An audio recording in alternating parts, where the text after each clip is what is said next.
Taff came down, there he was sitting on the ground with his 2 puncture wounds in his ankle, and Taff turned up and he said, right Taff, get my cutlery, cut my leg and get the poison out. Taff got the cutlery, cut his leg and fainted. So he said he'd looked at his watch and he knew that he had 5 minutes, because he always told in training, if you're bitten by a cobra, if you haven't done anything within 5 minutes, you're dead. And he was on about 3 minutes now. And Taff was lying there, comatose, fainted. Jock was 100 yards the other way direction, and he was thinking to himself, you know, what the hell do I do? So anyway, he thought, I've got to do it myself. So he got the cutlery and carried on cutting himself. And then he tried to get down to his ankle to suck the poison out. Couldn't do it. But he remembered his brother sitting in bed at home in Taunton, saying, you know, look, I can suck my toe, and showing him he could suck his toe.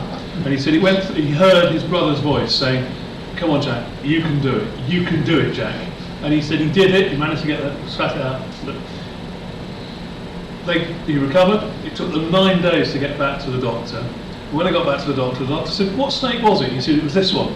It's its skin. We ate it for dinner that night. And I thought, said, you what? He said, yeah. And when he got back to, I think, Calcutta, he had it properly cured, and it's now as a tie in the museum in Taunton, and he's worn it as a tie. And the rejoinder that he added to as he went down to South Africa, where they farmed snakes after the war, and showed the guy this, and he said, well, why didn't you just give it serum? He said, serum in the jungle in 1944?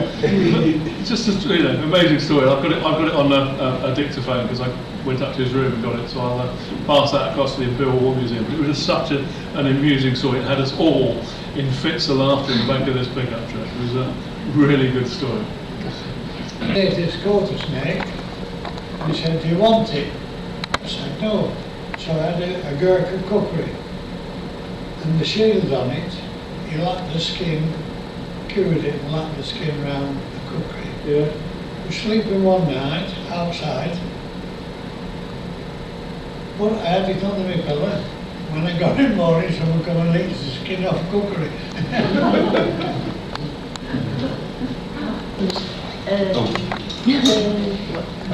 What the Colarian shop? What's the Colarian shop? Morley, I got them. There's sort of false pretences, because they're going to come with my father, who was a private in the York and Lancaster Regiment, 9th Company, A.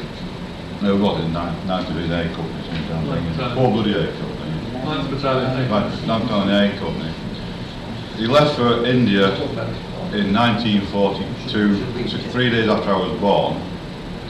Came back, I don't know. He always talked about India as a wonderful place. He came to Burma. I know he went through the tunnels. He talked across the Irrawaddy, but I can't understand why. He went out, they were out on patrol, him and a group, and they got lost. And they were in the jungle, listening to Japanese all around them. And when the Japanese came marching up, said we got up on one knee and fired. He said all the Japs dropped. He said, but they had fired because they had a bullet through his heart. But as he said, I was then very, very fortunate. I got severe malaria. I got sent back to India and finally came home still alive. I know he should have come on this trip, but I think he chickened out. But he lost an awful lot of friends. And I felt very emotional when I went to the church and I saw the plaque to his regiment. But the thing I do remember is when he came home just after the war, whenever it was, he came in and Mother rushed up to him, threw her arms around him. My big sister came in, we went to Chippy for our tea, dropped the tea on the floor, which upset me, threw her arms around my dad, and I sat up, said to him and cried. I wouldn't know him. I didn't. No. I'd never seen him. No. That was my war.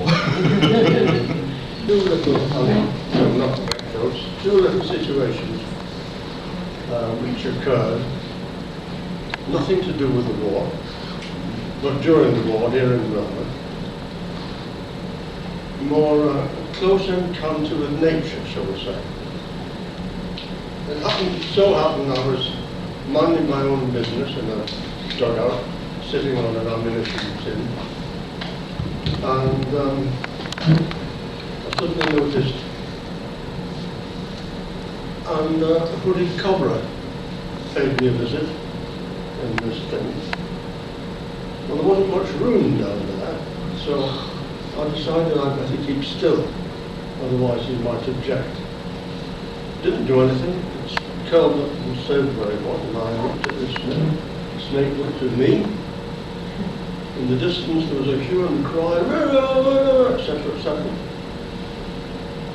The snake immediately looked up, what's all this, and immediately it took off. I never saw it again. The other episode, much later, somewhere in Burma, was the occasion when we were parked, I don't know where, and my muzzinette was attached to the end of a trailer. It was a beautiful night, bright moonlight. I was awake, just watching the stars and so on, and suddenly there was a thump on the end of the trailer, and there was a magnificent wildcat doing nothing except it had obviously been to the cookhouse. It jolly good feed. Good job it did, I think, otherwise I wouldn't be attempting it this not. Anyway, it sat there purring away, and I was fascinated by this piece.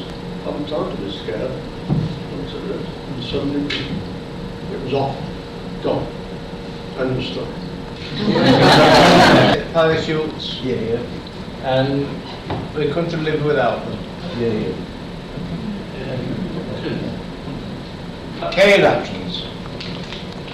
There wasn't much to keep going on them. We used to get a look at them, and in them was art-tack biscuits.